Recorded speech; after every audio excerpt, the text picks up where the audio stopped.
HDK ನಿರ್ದೇಶಕ ನಿರ್ಮಾಪಕ ಅನ್ನುವಂತಹ ಡಿಕೆಶಿ ಹೇಳಿಕೆ ವಿಚಾರಕ್ಕೆ ಸಂಬಂಧಪಟ್ಟಂತೆ ಬೆಂಗಳೂರಿನಲ್ಲಿ ಮಾಜಿ ಸಿಎಂ ಎಚ್ಡಿ ಕುಮಾರಸ್ವಾಮಿ ಪ್ರತಿಕ್ರಿಯೆಯನ್ನು ಕೊಟ್ಟಿದ್ದಾರೆ. ನಾನೇ ನಿರ್ಮಾಪಕ, ನಾನೇ ಡೈರೆಕ್ಟರ್, ನಾನೇ ಕಥಾನಾಯಕ.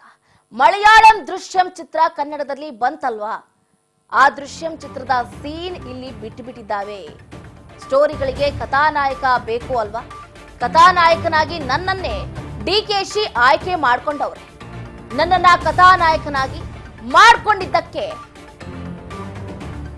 ಧನ್ಯವಾದ ಅಂತ ಎಚ್ಡಿ ಕುಮಾರಸ್ವಾಮಿ ಹೇಳಿಕೆಯನ್ನು ಕೊಟ್ಟಿದ್ದಾರೆ. ಒಟ್ಟಾರೆಯಾಗಿ ಒಂದು ಕಡೆ ಸಿಎಂ ಡಿಕೆ ಶಿವಕುಮಾರ್, ಇನ್ನೊಂದು ಕಡೆ ಎಚ್ಡಿ ಕುಮಾರಸ್ವಾಮಿ ಅವರ ವಾರ್ ತಾರಕಕ್ಕೆ ಏರ್ತಾ ಇದೆ.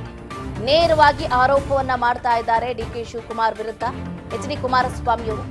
ಈ ಪ್ರಕರಣದ ಹಿಂದೆ ಮುಖ್ಯ ರೂವಾರಿನೇ ಡಿಕೆಶಿ ಅವರೇ ಪೆನ್ ಡ್ರೈವ್ ಅನ್ನ ರಿಲೀಸ್ ಮಾಡಿಸಿದ್ದು ಅಂತ ಆರೋಪವನ್ನ ಮಾಡಿದ್ದಾರೆ. ಇದಕ್ಕೆ ಸಿಎಂ ಡಿಕೆ ಶಿವಕುಮಾರ್ ಕೂಡ ಉತ್ತರವನ್ನ ಕೊಟ್ಟರು. ನನಗೆ ರೇವಣ್ಣ ಕುಟುಂಬಕ್ಕೆ ಯಾವುದೇ ರೀತಿಯಾದಂತಹ ಸಂಬಂಧ ಇಲ್ಲ ಅಂತ. ಹೀಗಾಗಿ ಅದರ ಬಗ್ಗೆ ವರಿ ಮಾಡ್ಕೊಳ್ತಾ ಇದ್ದಾರೆ. ಇದು SIT ಟೀಮ್ ನೋಡ್ಕೊಳ್ಳುತ್ತೆ. ಇದರಲ್ಲಿ ಮಧ್ಯಸ್ಥಿಕೆ ಎಚ್ಡಿ ಕುಮಾರಸ್ವಾಮಿ ಅವರು ವಹಿಸೋದು ಬೇಡ ಅಂತ ಹೇಳಿಕೆಯನ್ನ ಕೊಟ್ಟಿದ್ರು.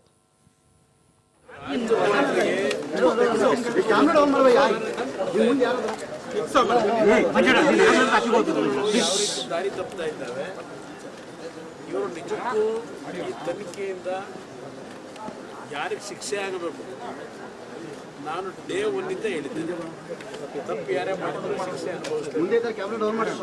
ಆದರೆ ಇಲ್ಲಿ ನಡೀತಿರ್ತಕ್ಕಂಥ ಒಂದು ವಾತಾವರಣ ನೋಡಿದ್ರೆ ಇವರಿಗೆ ಯಾರಿಗೂ ಶಿಕ್ಷೆ ಕೊಡಿಸಬೇಕಾಗಿಲ್ಲ, ಪ್ರಚಾರ ಬೇಕು. ಅದಕ್ಕೋಸ್ಕರವಾಗಿ ಇದು ನಡೀತಾ ಇರ್ತಕ್ಕಂಥದ್ದು.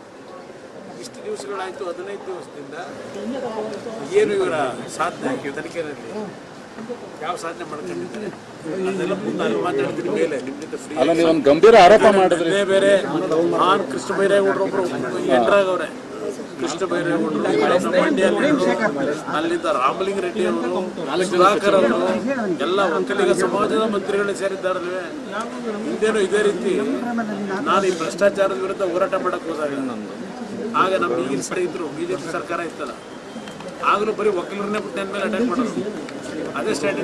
ಸಂತ್ರಸ್ತರೆಲ್ಲರೂ ಕಾಂಗ್ರೆಸ್ ಅವ್ರ ಸಂಪರ್ಕದಲ್ಲಿ ಇದಾರಂತ ಸರ್. ಯಾರಿಗೆ ಅಲ್ಲ, ನೀವೇನೋ ನೆನೆ ಒಂದು ಗಂಭೀರ ಆರೋಪ ಮಾಡಿದ್ರಿ, KK ಗೆಸ್ಟ್ ಹೌಸ್ ಅಲ್ಲಿ ಇಟ್ಟಿದ್ದಾರೆ ಸಂತ್ರಸ್ತರನ್ನ ಅಂತ. ಹೌದಾ ಸರ್? ಸಂತ್ರಸ್ತರನ್ನೆಲ್ಲ ಈ ಕಿಡ್ನಾಪ್ ಆಗಿರ್ತಕ್ಕಂಥ ಹೆಣ್ಮಗಳೇನಿದ್ದಾರೆ ಮಹಿಳೆ, ಅವ್ರ ಫ್ಯಾಮಿಲಿ ಅವ್ರನ್ನ ಕರ್ಕೊಂಬಂದು ಇಟ್ಕೊಂಡಿದ್ದಾರೆ ಅಂತಕ್ಕಂಥ ಮಾಹಿತಿ.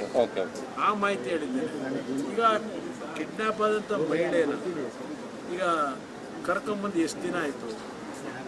ಇಲ್ಲ 164 ಹೇಳಿಕೆ ತಗೊಂಡವ್ರ, ಇಲ್ಲ ಜಡ್ಜ್ ಮುಂದೆ ಕರ್ಕೊಂಡೋಗಿ ಇಟ್ಟಿದ್ದಾರೆ. ಯಾಕಿನ್ನೂ 5 ದಿವಸದಿಂದ ಆ ಕಿಡ್ನಾಪ್ ಆಗಿರೋ ಮಹಿಳೆನ ಇನ್ನೂ ಕೋರ್ಟ್ ಮುಂದೆ ಪ್ರೊಡ್ಯೂಸ್ ಮಾಡಿಲ್ಲ? ಅವ್ರನ್ನ ಮಾಜಾರಿ ಎಲ್ಲಿ ಮಾಡ್ಕೊಂಡು ಕರ್ಕೊಂಬಂದ್ರು? ತೋಟದ ಮನೆಯಿಂದ ಕರ್ಕೊಂಬಂದ್ರ? ನೀವೆಲ್ಲ ತೋಟದ ಮನೆ ಅಂತ ಬರ್ಕೊಂಡ್ಬಿಟ್ಟಿದ್ದೀರಿ. ನೀವೆಲ್ಲ ಎಲ್ಲ ದೊಡ್ಡದಾಗಿ ಬರೆದಿದ್ದೀರಿ ಮಾಧ್ಯಮಗಳಲ್ಲಿ. ಬಟ್ ಆ ಹೆಣ್ಮಗಳನ್ನ ಮಹಿಳೆನ ತೋಟದ ಮನೆ ಇದು ಫೈಂಡ್ ಔಟ್ ಮಾಡಿ ಕರ್ಕೊಂಬಂದಿದ್ದಾರೋ, ಎಲ್ಲಿಂದ ಕರ್ಕೊಂಬಂದರು? ಇಲ್ಲಿವರೆಗೆ ಇದು ಕೊಟ್ರ?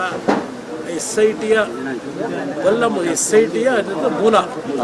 ಮೂಲದಿಂದ ಸೋರಿಕೆ, SITಯ ಮೂಲ ಸೋರಿಕೆ ಇದೆಯಲ್ಲ, ಇದನ್ನ ಯಾಕೆ ಇನ್ನೂ ಸೋರಿಕೆ ಮಾಡಲಿಲ್ಲ SIT ಅವರು? ಈ ಹೆಣ್ಮಗಳನ್ನ ಕರ್ಕೊಂಬಂದಾಗಲೇ 5 ದಿವಸ ಆಗಿದೆ. ಇಲ್ಲ ರೇವಣ್ಣವ್ರು ಕಿಡ್ನಾಪ್ ಮಾಡಿದ್ದಾರೋ ಮಾಡಿಲ್ವೋ ಈ ಕ್ಷಣದವ್ರು ಹೇಳ್ಬೇಕಲ್ಲ.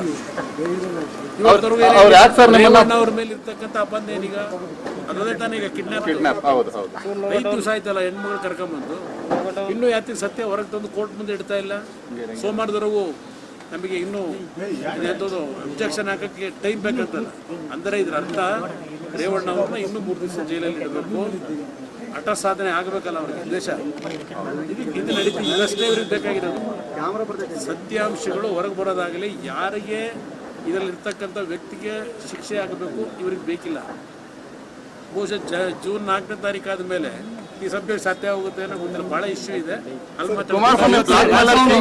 ನಿರ್ಮಾಪಕ, ನಿರ್ದೇಶಕ ಎಲ್ಲ ಅವರೇ ಅಂತ ಹೇಳ್ತಾರೆ. ನಾನೇ ಪ್ರೊಡ್ಯೂಸರು, ನಾನೇ ಡೈರೆಕ್ಟರು, ನಾನೇ ಕಥಾನಾಯಕ. ಯಾಕೆಂದ್ರೆ ಬಹುಶಃ ಯಾವುದು ಮಲಯಾಳಿ ಪಿಕ್ಚರ್ ಬಂತಲ್ಲ, ರವಿಚಂದ್ರನ್ ಮಾಡಿರೋದು ಕನ್ನಡದಲ್ಲಿ, ಈ ಥರದ್ದು ಸ್ಟೋರಿಗಳು ಸಿನಿಮಾದಲ್ಲಿ ಬಂದುಬಿಟ್ಟಿದ್ದಾವೆ. ಇಂಥ ಸ್ಟೋರಿಗಳಿಗೆ ಕಥಾನಾಯಕನು ಬೇಕಲ್ಲ, ಒಬ್ಬ ಕಥಾನಾಯಕ.